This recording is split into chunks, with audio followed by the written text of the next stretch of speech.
entries, many different orientations, is we're going to be accessing the knowledge that's not written down, the knowledge that we call tacit knowledge.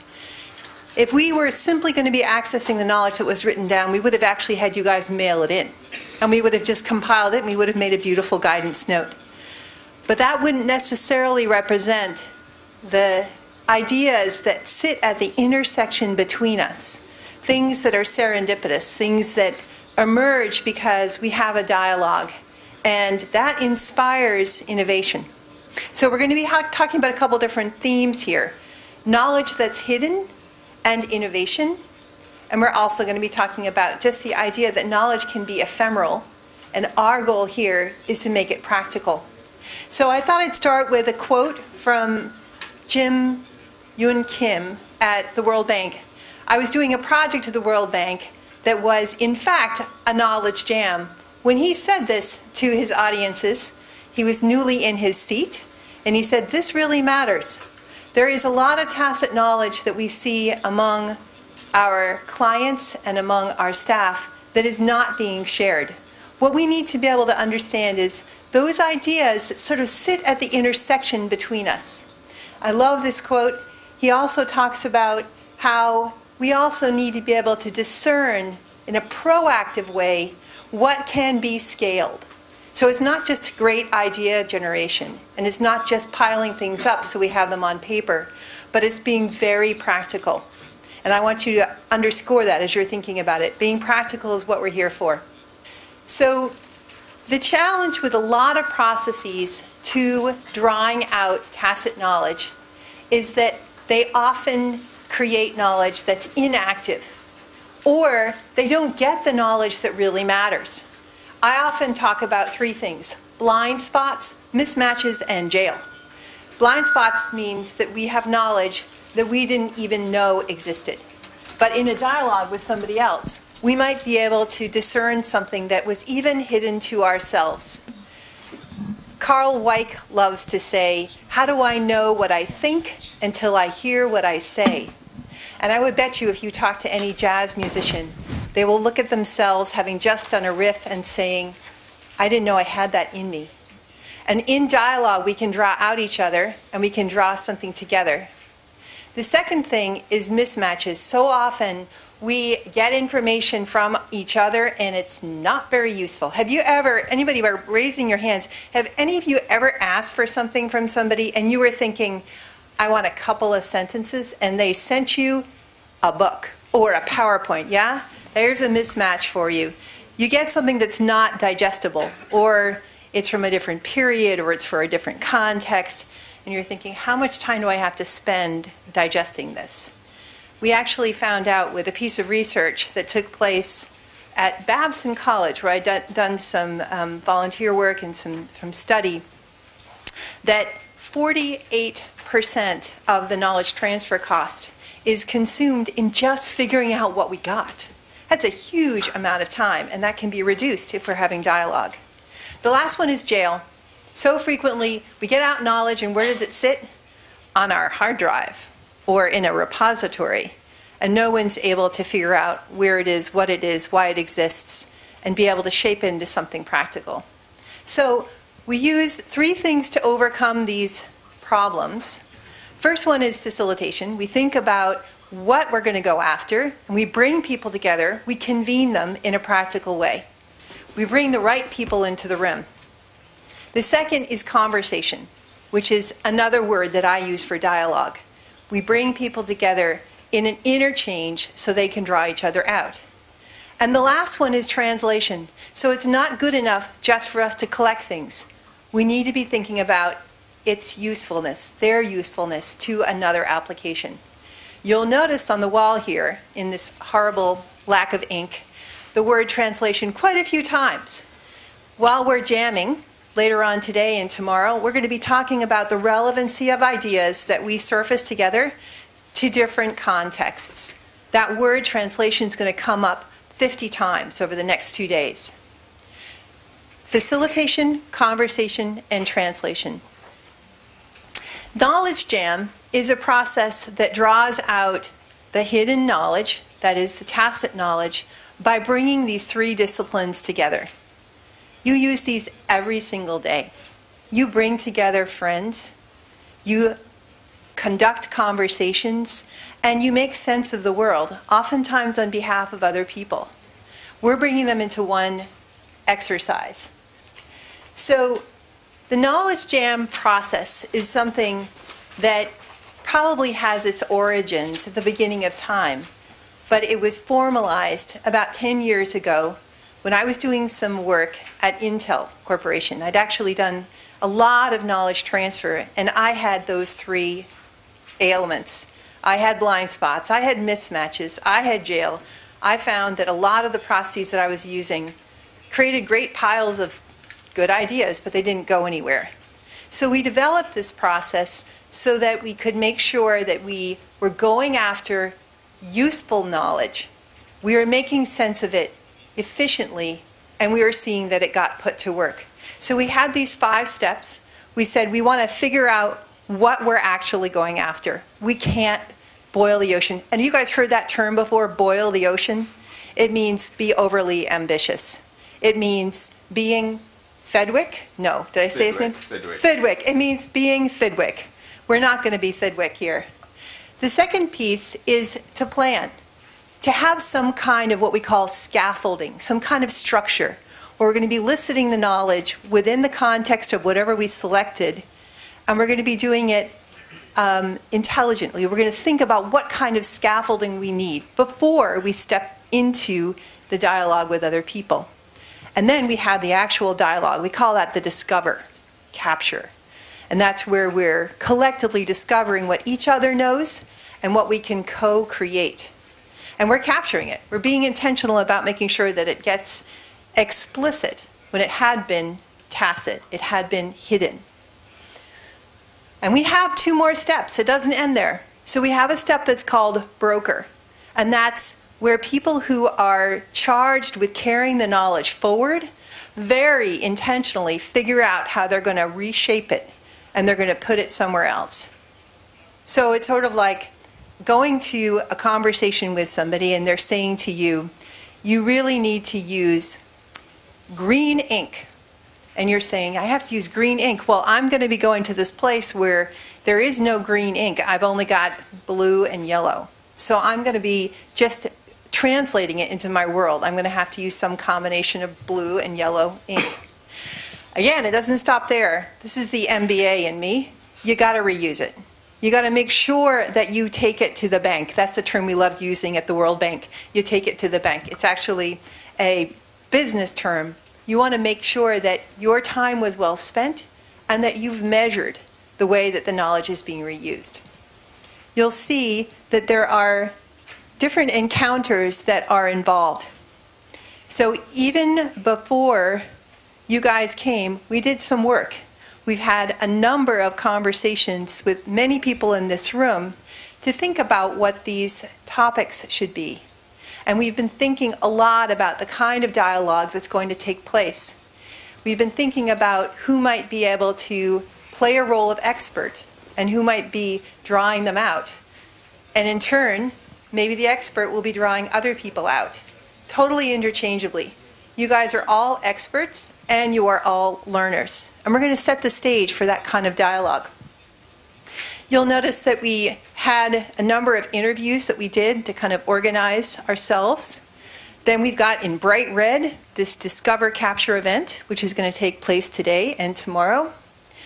And then, as I said, it doesn't end there. There will be some conversations about how we're going to take the knowledge forward, individually in your countries and collectively as a community.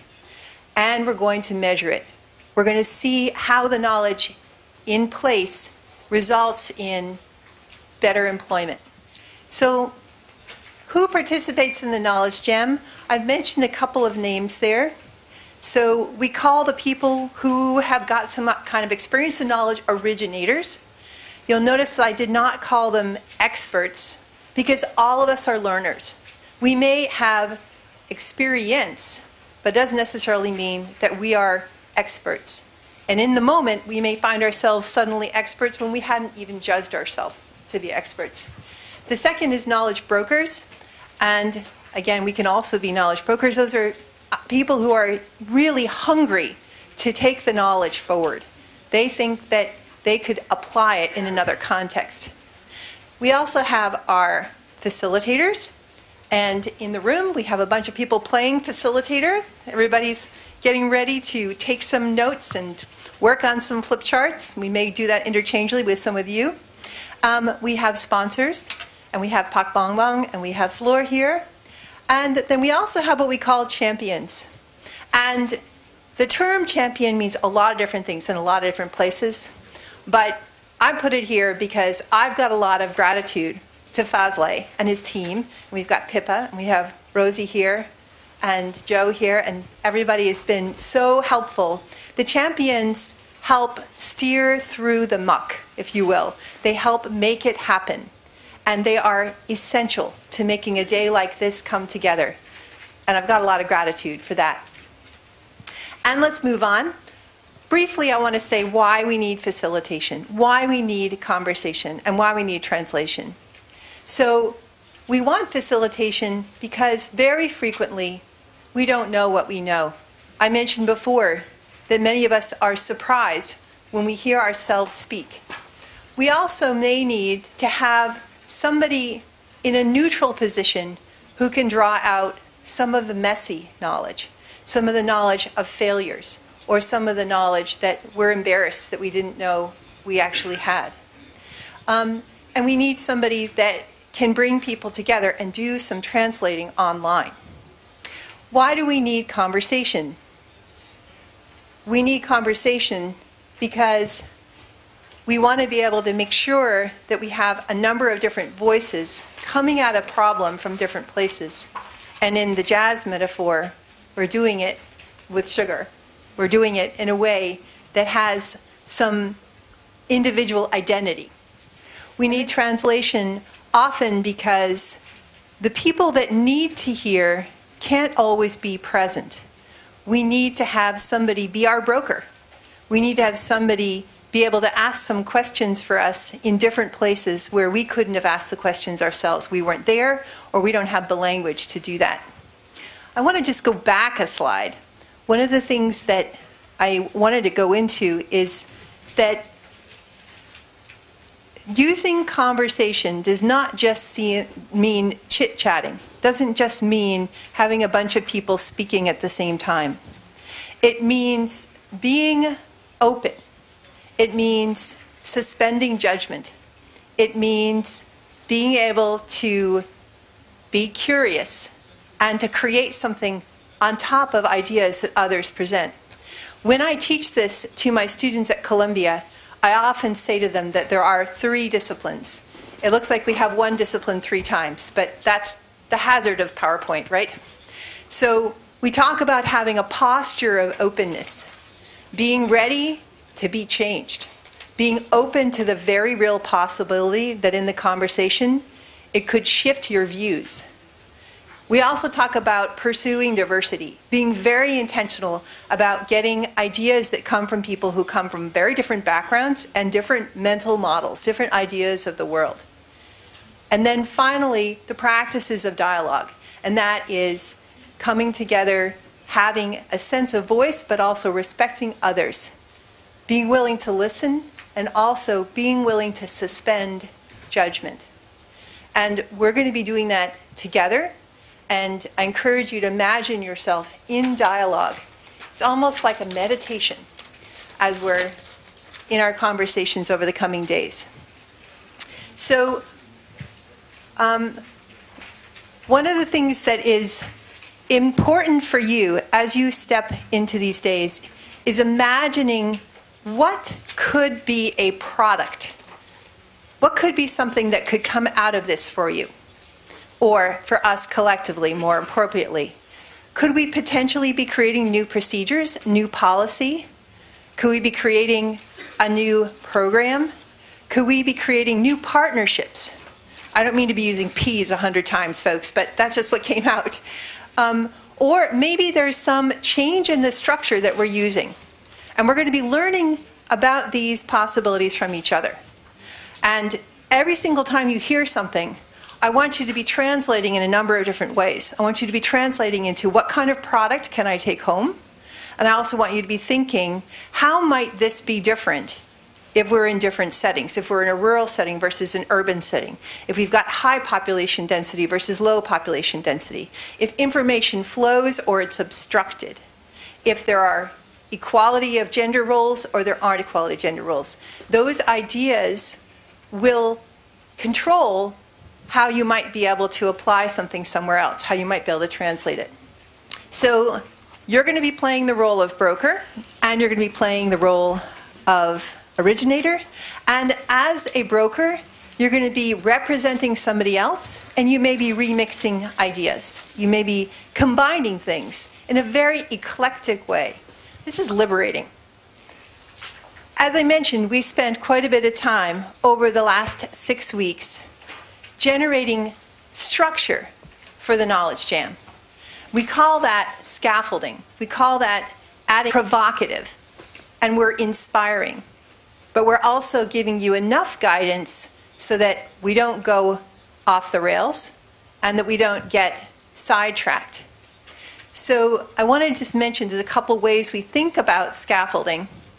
We think about sort of getting out memories of people, not unlike the way that they put those memories, they file their memories right in their habit parts of their brain.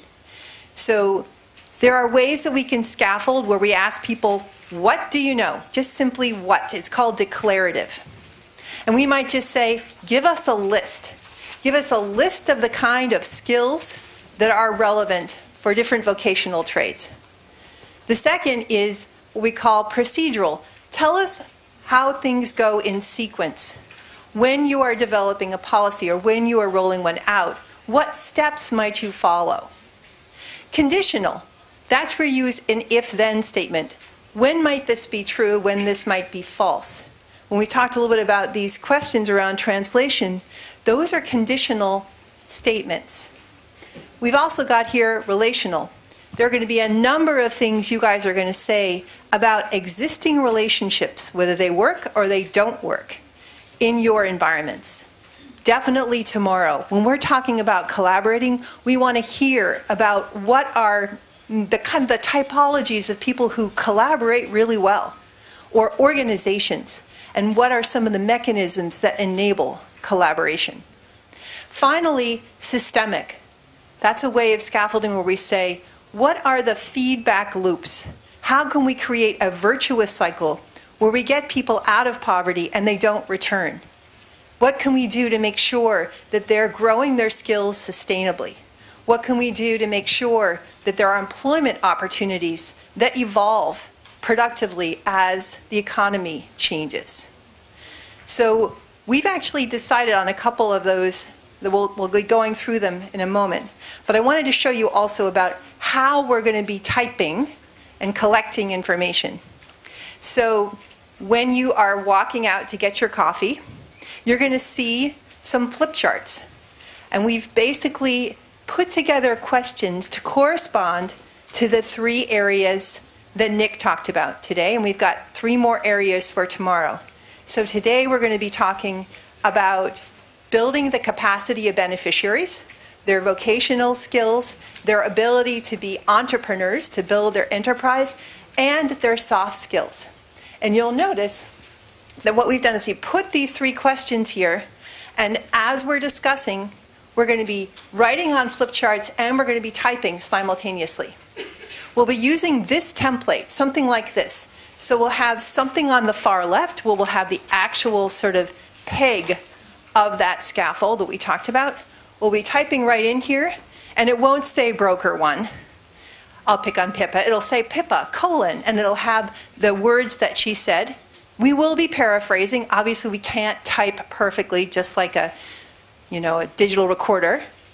And then we're going to be putting in some summary and implications. The idea is that as a group, we're constantly translating. We're constantly sense-making. So we'll be typing into something like this. This is an example of a knowledge jam that I did with a group that was trying to learn from somebody who had been doing fundraising for years and years and years, after 25 years, and she was passing on her wisdom none of it was written down. We were very grateful because she died within a year after that. One more. So we have 2 days of jams. This is a repeat of Nick's slide. So today we're talking about building the capacity of beneficiaries. And for each one of those discussions, we're going to use a very simple model. First, we're going to talk about what is the issue. So, for example, nurturing enterprise. What are the fundamental skills that you need if you are going to be an entrepreneur? You're going to be an individual agent. The second question is, what are the mechanisms that we can use with social protection that build those skills and that create the context for those skills to be active? And then the third question is, how do we do it sustainably? How do we make sure that there's a virtuous cycle, that we don't just do it one time, but we put into place mechanisms that are perpetual? And you'll notice with that first question, which is what are the skills, it's a declarative question. Just list them.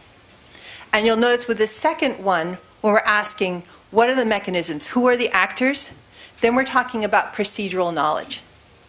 And then finally, when we're talking about that thing around doing it sustainably, we're talking about systemic knowledge. In every single one of these jams, we're going to use the same kind of pattern.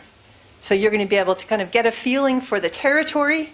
Then you're going to talk about who's in the territory and how they're thinking about it. And then finally, we're going to talk about being able to make it sustainable. This is just kind of an overview of our 2 days. First day is talking about the beneficiaries, and the second day is really talking about us. There's going to be a lot of soul searching. The second day is going to be asking the question about how do we collaborate? How do we get to know the beneficiaries? And how do we act together as agents? This is just the scaffolding that I just mentioned to you.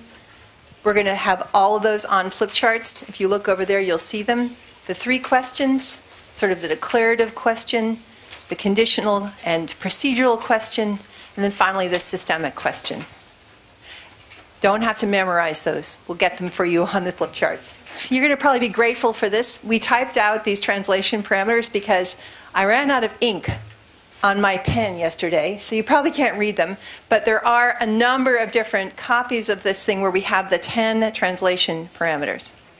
So you're going to be asking those 3 questions, and before we leave the knowledge jam, you're going to be identifying those parameters that really could vary, could change the impact of something that you have declared.